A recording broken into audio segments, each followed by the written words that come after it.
follow the money on this one too. It has to do with geopolitics, it has to do with nationalism, ultranationalism, regional jockeying for position.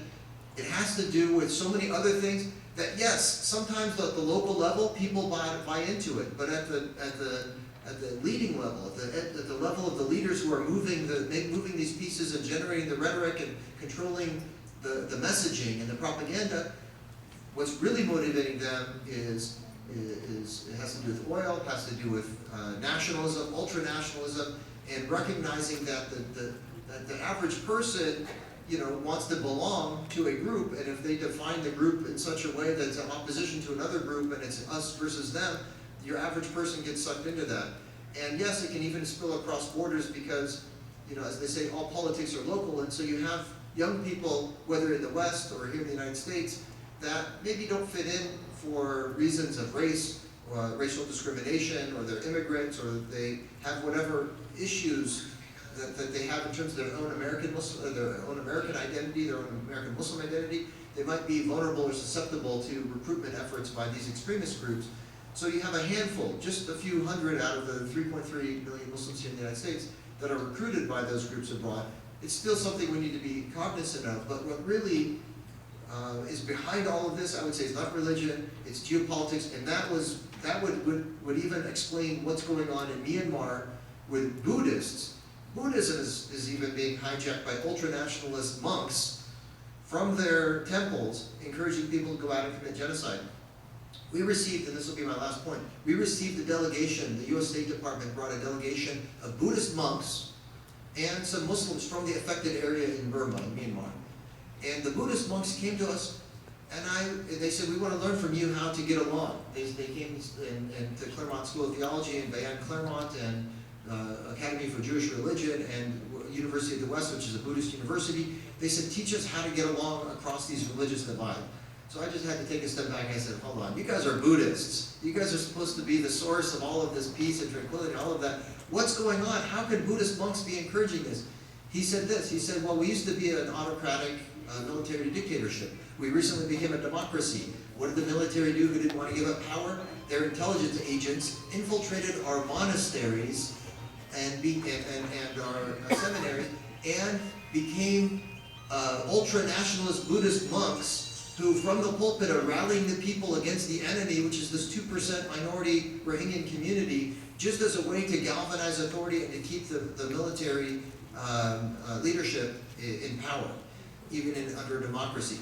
So my point is that if it can happen to Buddhism in a place like Myanmar, it's really, we're looking in the wrong place if we're looking at religion, which is, if understood right, helps us become better individuals and human beings and collectively harness the power together to encourage one another. It's not about religion, it's about how we conceive of our identities today under this world of nation states and ultranationalism. Thank you. Thank you.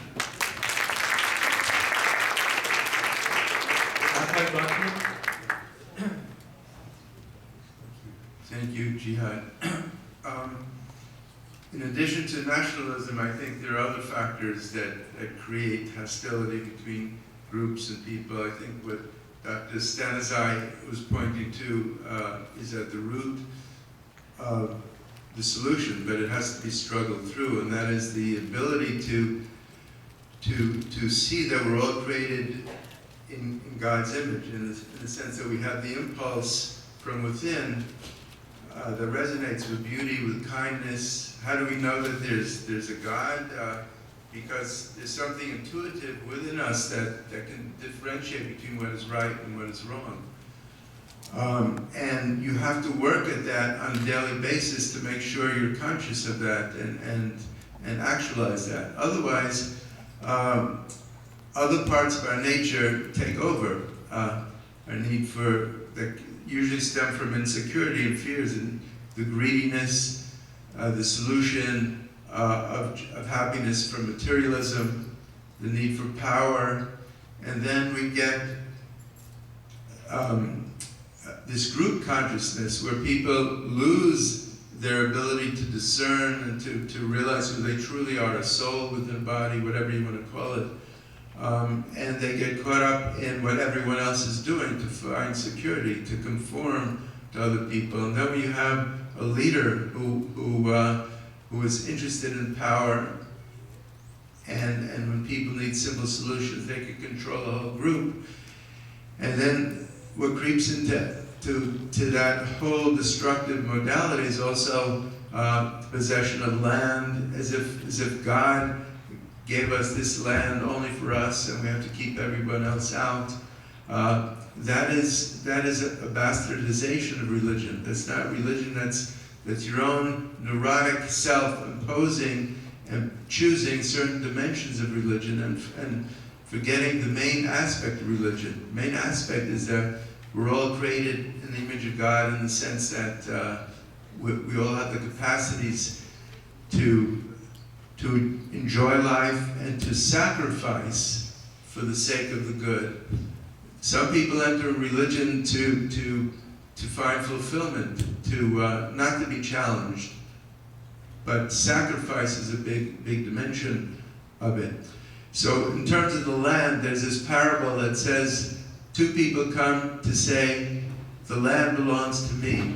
They come to the rabbi, the sage, or the imam, they say, could you figure out who is right? Does the land belong to me, or does the land belong to you? And the rabbi is so moved by each of their arguments and says, I simply don't know. And he puts his ear to the ground and he asks the ground, who does this ground belong to? And he hears the voice from the ground, the land belongs to me, neither to you nor to you, the land belongs to God. There's no such thing as this land is my land, this land is your land and my land, it belongs to everybody.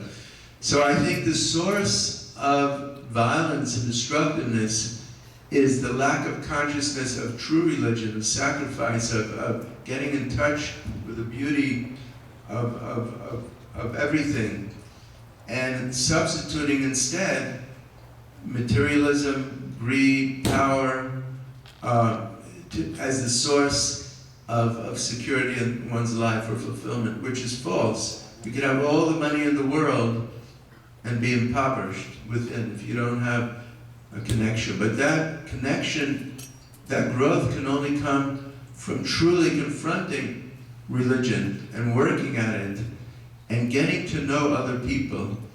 I say we discover God when we see the faces of other people, when we see the smiles, the beauty of other people.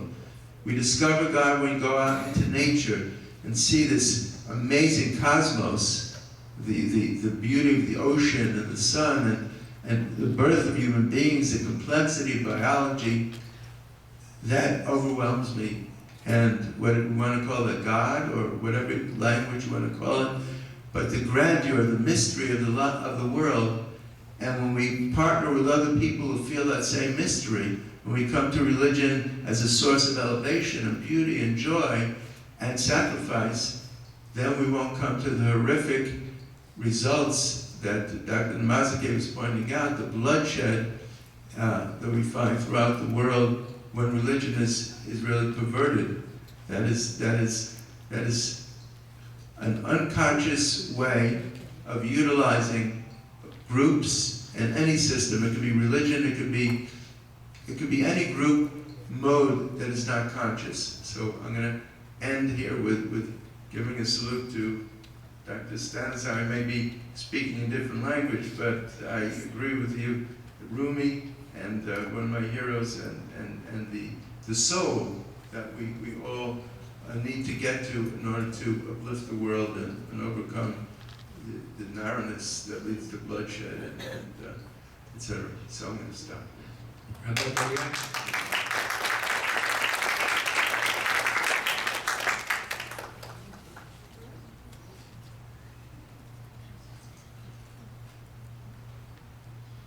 I think that one of the products of people feeling that they have been victimized is that they develop a narrative of their exceptionalism. I look around the room and I think of the various groups that I'm aware of, my own included, in which the struggles, the persecutions, the past experiences and sometimes the continuing experiences of being persecuted creates a narrative of exceptionalism. That is, that somehow we, as a result of whatever experience we have, feel that the rules of ethics and morality do not apply to us because we were persecuted by, and then you can fill in the blank. We are immune to having to be accountable before God and before God's teachings because of what happened to us. And in my own experience, I see this often. My work, as I said, is in Poland, where for a long time, one of the things that drove Polish nationalism was the sense that the world never appreciated how much the Poles suffered during World War II. And before World War II, the world never appreciated how much the Poles suffered during the 19th century when they were occupied by the Russians, the Prussians, and the Austro-Hungarian Empire. And so that was a way for me to see in a different arena how that narrative of we no longer have responsibility to act in a proper way, to think about what are the issues that another people experiences because our suffering has brought us to this end. I think about the current political situation in our country, which is essentially based on a narrative that says that America has been suckered in economic deals, that America has been the victim of so many events. It's a narrative that is convenient, it's a narrative that is completely ahistorical, it's a narrative that seeks to make the people who have actually suffered at the hands of what we did as a country to be the perpetrators when we in fact were the perpetrators. In specifics, I think in this audience of the situation of the democratically elected government in the early 50s in Iran, and all that was done to undermine that government, and how that impacted the narrative of Iran's sense that there was an attempt to undermine Iran's attempts at developing in on its own right. How that led to other events that brought the Shah to power, that brought the events of the Iran-Iraq war, that brought this playing of the people of Iraq against the people of Iran by the American political forces. And I'm struck here by the fact that peoples are so easily manipulated. I worry for our country now because we are being manipulated in so many directions. What all of a sudden happened that the current occupant of the White House could go to Saudi Arabia and be a friend and shout at the perfidy of the Iranians? It just strikes me as short-sighted. So, in part, I think what religion has to do here is to teach a great deal of history. These days, I'm recommending that everyone read a book by Timothy Snyder, who's actually a historian of Central and Eastern Europe, teaches at Yale University. It's called On Tyranny, in which he lays out 20 lessons of the 20th century that we need to learn for the 21st century. Now, I invite you to read this. It's a short book to read, but it's significant in that while history cannot help us to know the future, we can learn real lessons and begin to raise a certain kind of caution and perspective.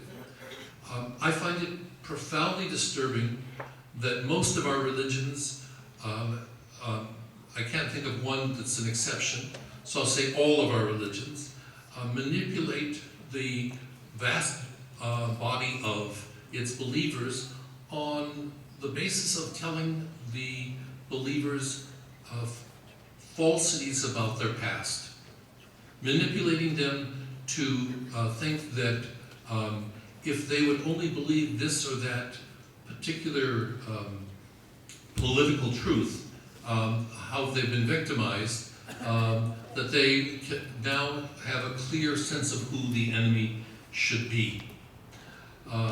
From my perspective, this kind of approach, which is done across the board in every religion, in at least some part of that religion, there is the inability of people to know history, to deal with real facts, to struggle through the complexities and the moral challenges. We cannot have ignorant Jews. We can't have ignorant Muslims. We can't have ignorant Christians, nor any other religion. It really demands, in a world that is so easily manipulated, that people constantly be on guard from what I call the new tyrant, and that is a kind of ignorance that is taught on the internet, a kind of laziness that puts us in front of the idiot box watching television. And if anything, religion needs to be asking us to do what is done during the month of Ramadan. Get up early if you want to eat something, and pay attention to what you're doing during the day. Open your heart to acts of kindness, and use all of those skills that are involved in fasting to teach yourself a certain kind of vigilance.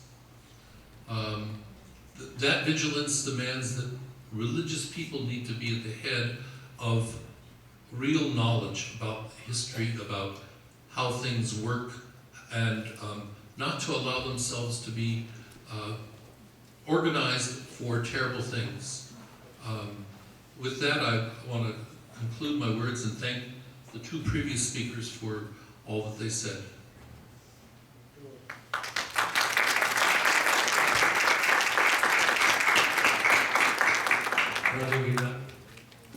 A number of years ago, my wife and I took a tour to Israel, and part of that tour, we were up in the northern part near the Sea of Galilee, and we pulled in on a Friday evening at the motel fairly close to the body of water, and I wanted to get up early in the morning and be able to see the sunrise come over the Sea of Galilee and take some photos of that. And so I set my alarm and I got up early in the morning, and I started out, and I noticed that if I went straight down the hill past this little synagogue, that I would, it'd be the shortest route, even though I'd be trespassing.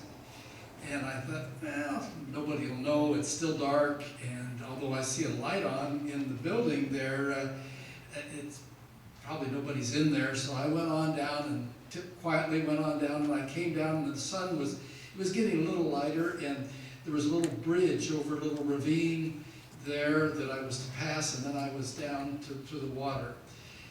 And so I did. I went across and down, and the sun came up, the fish were jumping, I could hear the bells of the sheep, the shepherds on the hills, and it was a delightful morning. I took pictures, and then I came back on up the hill, and as I was going across this little bridge there, I saw the rabbi coming to his building, and I was in the process of trespassing on his property. I thought, uh-oh, I'm caught, and I said the only thing I knew in Hebrew was shalom, and he said shalom back to me, and he went to the building, and I went on my way a little distance, and then he called to me. And he called to me and said, hey, hey. And I said, oh, I'm in big trouble. If something's gone wrong, they'll blame it on to me or whatever. And so I went back to the building, and it's obvious that he couldn't speak any English and I couldn't speak any Hebrew. But he motioned for me to come in the building, and he opened it up and brought me in, and he took me over and opened these big doors and the wires and everything. So it looked like it was sort of the center of all the wiring for the building. And he pointed down in all these wires and said, electric no good, electric no good. And he's motioning for me to reach down in there, and I thought, wait a minute, this guy thinks because I'm an American, I know all about electricity, and I don't know anything about it. And he says, electric no good. And I said, no, I really don't understand. And he's trying to get me to stick my hand down all these wires. And I thought, wait a minute. This guy doesn't care if a Gentile gets electrocuted. There, just one less Gentile in this world. He's trying to kill me, or at least get me to take a chance to stick my hand down. And I said, no way are you going to do this. No way. And I was angry, and I started for the door. And then he said, Shabbat, Shabbat, Shabbat. And it dawned on me that the lights were still on. They'd been on all night. He wanted me to turn off his lights because it was the Sabbath, and he couldn't turn off the lights on the Sabbath. It would be working on the Sabbath. But he could ask a Gentile to turn off the lights, and it wouldn't be a sin on my part. So it had dawned me, the whole scene changed in my mind. I went over and click, turned off the lights, and he was very happy that he'd save on his electric bill. And I was very happy, and he showed me around, and we left as buddies, even though we couldn't speak, that we had good feelings. Now, had I left without a little bit of understanding of his belief, I would have gone home angry, saying I met a rabbi over in Israel who tried to kill me, who had disregard for my life. But instead, I went back thinking, even a little bit of knowledge about someone's religion changes everything in your point of view about what they're doing or what they're asking you to do. And I became much more committed to interfaith relations, to understand each other, and you have a whole different view, a whole different picture once you understand a little bit of where they're coming from. And I think that's why we're here today, is to understand a little bit more about each other. If we have a little room for humor, did he offer you a glass of schnapps? Well, how would you explain that one? I don't know. Mormons don't drink. Yeah, Mormons don't drink alcohol, so once I had the understanding that this guy wasn't out to get me, I guess I just write it off as ignorance on it. People offer us tea and coffee and alcohol as a kind gesture. So many times we don't feel like it's wrong, except that we don't partake. But thank you. Thank you. Dr. Sanskrit.